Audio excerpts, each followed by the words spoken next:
it's a little bit going back, a throwback to how it used to be. Rick told the story a little bit earlier that he and I talked to each other around September 1st.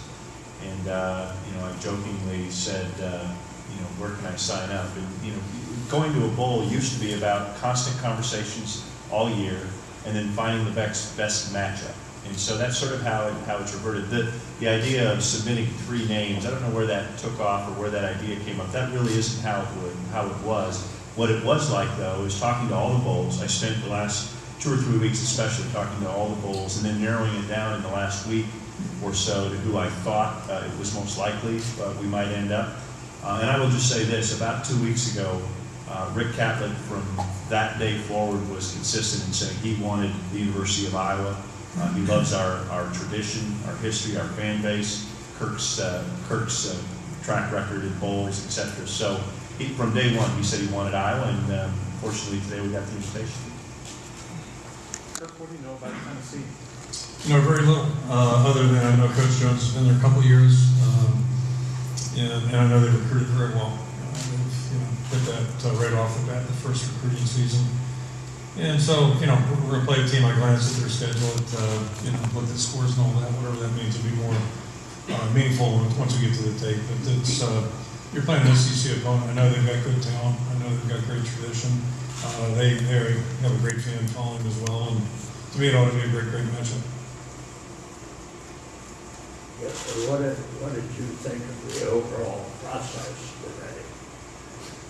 Well, it was new, so we all were wondering how it would work out. And maybe I didn't finish the answer to Scott as well as I could have. But we were given the opportunity to talk to the bowls, all the bowls, as athletic directors. We did that over the last couple of weeks, and then in the last couple of days. And obviously, I was staying in touch with the Big Ten as well during that process.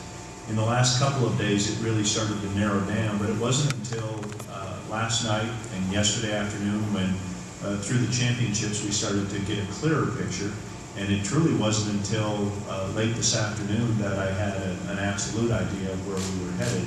And so I was talking with representatives of the Big Ten, whether it was Jim or Mark Rudner, and so having those conversations. And I narrowed it down to about 2 bowls, probably earlier this morning. But I felt pretty confident that if other bowls selected the way they said they were going to select it, we'd end up going to the Gator Bowl. So, as I mentioned, it was sort of like days past, where there'd be all these conversations and the bowls would select and you'd accept.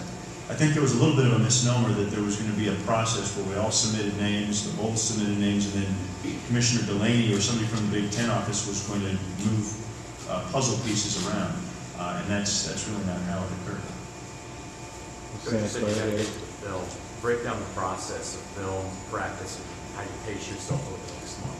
The good news is a couple of fronts. I'm thrilled to be playing in January, and then January 2nd, for several reasons. I think we're the only bowl game that day, which is great. That's a great opportunity for both teams to be on TV and national TV. The other thing, it takes a little pressure off us in terms of preparation. And I don't know how many schools have finals the week after this week, but I know a lot of schools have finals this week, which makes bowl preparation a lot easier. So that's one of the challenges we face, because we try to leave our guys go during that period for obvious reasons. The other nice part, it gives us a chance to all hit the road again recruiting this week, concentrate on that, and then we'll have more than ample time to get ready. That won't be an excuse, not having enough time to watch film and tape, that type of deal. So we'll hit that the week of the guys are in finals, and then start coming together after that weekends and start moving forward. But you can over-prepare too, and that's a mistake we don't want to make it in the ball game.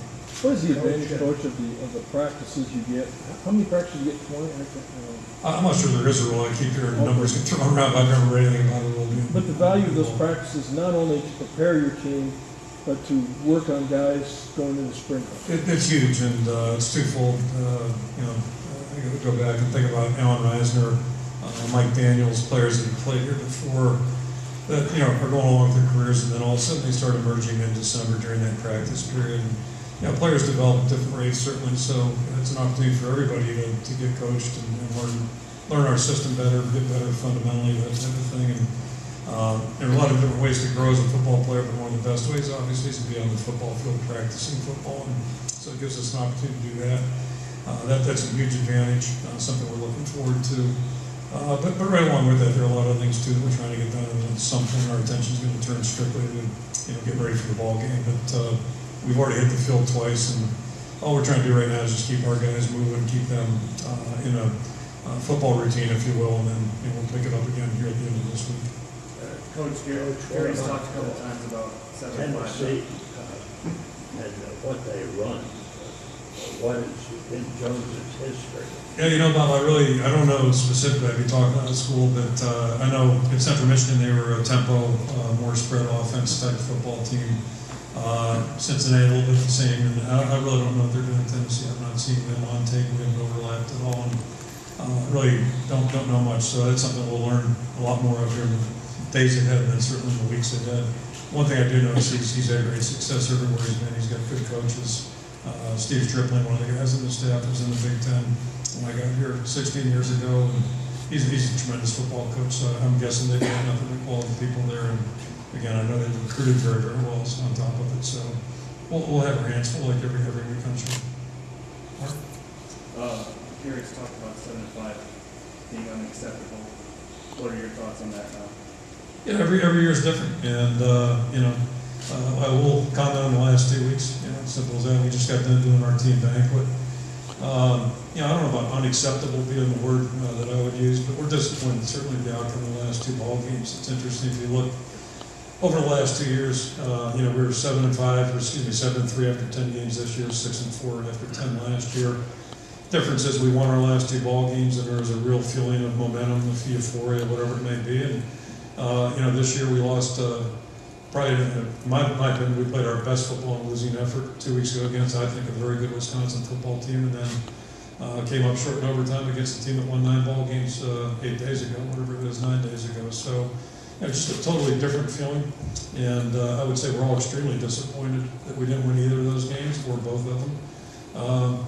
But you can't move backwards, and so if there's any feeling or talk of us not being effective, I mean, that's ridiculous. Anybody that's ever competed, I think, would understand. We're disappointed, and we want to do better, and that's going to be our goal. That's our goal. Now we have 3+ weeks to get better as a football team and try to line up play our best football. That'll be our goal this coming game. That'll be our goal every game moving forward, as it has been for 16 years. Is there added emphasis on the outcome of this game? Because as you said, you lost 2, maybe to get some momentum going? Yeah, momentum's a great thing, and winning's a great thing. It creates momentum, but, I've been here 16 years, and I haven't talked an awful lot about winning. Obviously, we talk about it, but I think, these guys are smart. They're in college, and I'm not sure, maybe to say this in a professorial way, but these guys invest an awful lot. Our players invest an awful lot in terms of time, sacrifice, etc. They endure injury. They go through an awful lot. If you just think about the average career of a college football player, and it's not unique to our program. It's just part of being a Division I athlete. So to suggest that winning's not important, that would really be almost insulting if you said that about any player, any coach. But to that point, the focus we've always tried to do is, our emphasis is on being, let's maximize what we have and play our best. And that's a tough goal to reach. So wins and losses don't always measure that. But that's the ultimate goal, and that's going to be our goal this next 3+ weeks, is to practice as well as we can, and then go out and compete as well as we can against Tennessee. And it's never easy. It's a competitive endeavor, but that's our goal, is to do the best we can.